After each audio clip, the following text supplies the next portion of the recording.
My daughter was waving and smiling at me as the train was pulling away. It had been about 2 months since she last saw my husband, so she must have been excited to visit him. I sent a message to my husband just as my daughter was getting on the train. About 4 hours later, when I got home, my daughter called me. I had told her to call when she arrived, so I thought she was just letting me know she got there. "Hi, Sarah. Did you make it to San Francisco and see your dad?" I asked her, but she replied in a sad voice with something I wasn't expecting. "Mom, can you come and pick me up, please?" "What? What happened?" "I didn't get to see Dad." "What do you mean?" "I don't know, but I haven't heard from him. When I went to his house, a strange woman wouldn't let me in." "What?" "My name is Liddy. I'm married to Robert, and we have an 11-year-old daughter named Sarah. I had Sarah while I was still in college, so I'm 32 now. After Sarah was born, I finished college with help from my parents. Since then, I've been a stay-at-home mom. Because of the unexpected pregnancy and early marriage, people around us were worried and confused, and it was a tough time. Robert told me he always planned to marry me. It was just a matter of time. After I graduated, Robert got a good job at a well-known company. With a decent salary and company housing, we didn't have to struggle financially and lived happily together. We didn't have a honeymoon phase, but our daughter was so beautiful that it didn't matter. My husband loved her dearly and always took care of her on weekends, which gave me a chance to relax and hang out with my friends. I didn't have to worry about getting dressed up or anything like that. I was happy with our life. As time went by quickly, our daughter started elementary school. By then, my husband had been working at the same company for about 7 years and had moved up in his job. He had more responsibilities and came home later and later. But we still went on family road trips on weekends and made lots of great memories. We enjoyed many happy days together and thought this happiness would last for a long time. One day, while everything was going well, my husband's company decided to transfer him to a new location. Despite our concerns about him moving, especially since our daughter is now 11, his job was too important to ignore. He had previously refused to move because our daughter was younger, but that was no longer a valid reason. This new job was crucial for his career. His company is large, so they have many people who could take his place. But this move was necessary for him to advance further in his career. With our daughter going into junior high and high school soon, and with future college expenses to consider, I agreed to the transfer, hoping it would help him in the long run. I was told the assignment would last about 6 months, which seemed manageable. Our daughter was worried about being apart from her dad, as she loves him very much. My husband promised her he would call every day, do his best to keep her from feeling lonely, and even meet up with her on weekends. I know he cares deeply about his family, and even if he's living away from us, he will still make time for our daughter. She said, "Okay, I'll be sad that I won't see Daddy as much as I'd like, but I'll manage." My daughter and I waved goodbye to him with smiles. About 3 days later, my husband called us on a video phone and spent a long time talking with our daughter. He called before she even started to miss him. It was so cute and heartwarming to see them chatting. It felt like my husband and daughter were really close. During the first weekend, he was too busy to visit, but the next week, he managed to come home on Friday. I was really grateful for his effort to spend time with us despite his busy schedule. My daughter was thrilled to have dinner with him after such a long time. However, about 2 months after he started his new job, his behavior changed. He used to call our daughter for a video chat every 3 days, but those calls became less frequent and then stopped altogether. I knew he was busy with work and managing everything on his own, so I didn't want to pressure him too much to stay in touch. I figured once he settled into his new job, he'd have more chances to socialize with his colleagues. Even though I didn't push him to call, his contact with us became rare, and he started coming home less often. I told my daughter that her dad was busy, but I could see she was upset, even if she didn't say it. I knew he was swamped, but I asked him to call her for even just 5 minutes, as she seemed lonely at home. My husband apologized but didn't follow through with the calls. Her birthday was coming up this Saturday, and I hoped he might come home to surprise her.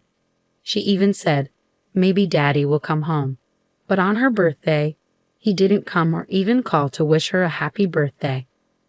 My daughter was very disappointed. I was so frustrated that I called him several times and left messages. Lately, he hadn't been answering my calls or returning them. After about the fifth call, he finally answered. What's going on? You've been calling me a lot. What are you doing? What do you mean? It was Sarah's birthday today. It's Saturday and you didn't come home or even call to wish her a happy birthday. Oh, I'm really sorry about that. Sarah hasn't seen you in a long time. She was looking forward to seeing you for her birthday. Tell her I'm very sorry and that I wish her a happy birthday. No matter what I said, all he did was apologize. I was so angry that I hung up the phone and sent him a message saying, please think about your daughter and take better care of her. You may be busy, but I think you're being disrespectful. All he replied with was, I understand. I'm sorry. Things didn't get any better. Another month passed and summer vacation started for my daughter. Recently, she told me that if her father couldn't come to see her, she would go to see him herself. She had been saying this every day since vacation began, so I decided to let her visit him on her own. She was excited about it and eager to try something new. We live in Los Angeles and my husband is in San Francisco. She could easily get there by train, and I would drive her to the station. I called my husband to arrange for him to pick her up at the other station, and he agreed. On Saturday, I saw her off as she waved to me with a big smile. It had been 2 months since she last saw her dad, so she must have been really looking forward to this visit. I sent a message to my husband just as my daughter got on the train. About 4 hours later, after I had gotten home, my daughter called me.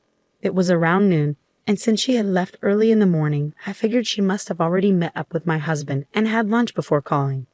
Hi, Sarah. Did you get to San Francisco and see your dad? But she said something unexpected and unhappy. Mom, please come and pick me up right now. What? What's wrong? I didn't see Daddy. What do you mean? I don't know, but I haven't heard from him.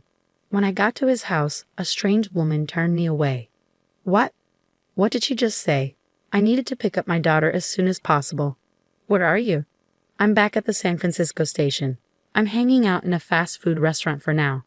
I quickly got in the car and drove to the station. There, I bought a ticket and took the next train to San Francisco. When I finally arrived, my daughter was looking at me with tears in her eyes. We went to a nearby cafe. She was feeling down, so I ordered some famous local pancakes. When the pancakes arrived, her face brightened a bit. She seemed to enjoy them and looked a little more relaxed. I then asked her what had happened. According to her story, she couldn't reach my husband at all when she arrived at the San Francisco station. She waited for about 30 minutes, but he never showed up. So she decided to go to his house by herself. I had given her his address just in case something went wrong. Since she's really good with her smartphone, she easily found her way there using a map. When she arrived and rang the doorbell, a woman's voice answered, asking, Who are you? My daughter, surprised, said, I'm here to see my dad. The woman told her to go home and not to bother seeing Daddy because she was in the way. The woman then hung up without even opening the door. So my daughter returned to the San Francisco station. I was so furious that I couldn't hold it in any longer. If she told you not to see your dad, then we won't, I said. I took my daughter home and immediately started making plans to move out. When I told my parents what happened, they were very angry and offered to help in any way they could. For now, they let us stay with them until I could find a job. My husband called and said, I didn't see Sarah at the station. Did something happen? I guess the woman involved in his affair didn't tell him she had turned away his daughter. Since I hadn't received any calls from my husband on Sarah's phone when I went to pick her up, I doubted he even went to the station. I was stunned and decided to let it go for now. Sarah got sick on the way there and had to come back, I said. We just finished at the hospital, and I'm sorry I didn't get a chance to call you. He replied, I see, I understand. I ended the call, saying I'd reach out if anything else came up. I was furious because it was clear he was just pretending to be concerned. For now, I decided to focus on taking action. I first sent his belongings to his address. Then, I received the results from the detective agency I had hired. I sent proof of the affair along with a certified letter to my husband's workplace. A few days later, everything should have arrived. My husband called me, sounding frantic. Oh hey, what's going on? What? I just wanted to let you know what you've been up to. Are you kidding me? We're in the middle of a huge mess here. Of course it is. That's exactly what I was trying to show. And I can't believe you're sending my stuff here. I don't need your things, and I don't even pay rent anymore. What? Sarah and I moved out of that apartment. Oh, you moved out of the rental? When did you leave? About a month ago. What? So no one has been living there for a month, and we still had to pay the rent. Well, that's true, but it's under your name, so it's not my concern. No, you're going to be 2 months behind on rent and might get evicted. Is that why I've been getting calls from an unknown number? We'll be in trouble if we lose that apartment. Why don't you just stay in San Francisco? You sent a certified letter to the company. I'm in big trouble because they found out about my affair. They're going to call someone from headquarters to replace me and move me back to Los Angeles. If you send all my stuff, it'll be hard for me to go back to Los Angeles, especially since I don't have a home there. I nearly laughed because the plan worked even better than I'd hoped. But I quickly composed myself and said, "You've hurt Sarah and me so much that you'll have to face the consequences. I'm filing for divorce, and I'll be seeking alimony and child support." "Oh no, let's just handle this through the lawyers and get it over with," I said, then hung up the phone. I hired a lawyer and everything went as planned. The divorce was finalized smoothly, and I secured alimony and child support from my ex-husband.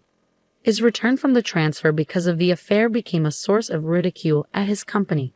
Female employees gave him harsh looks. He can no longer expect any promotions but can't quit because he needs to pay alimony and child support. He must be feeling deeply ashamed. My daughter, disillusioned with her father, refused to see him even when he apologized and wanted to visit. He really deserves it. I found a job, and my daughter and I are now happily living together in a new apartment. I'm focused on supporting her and watching her grow up.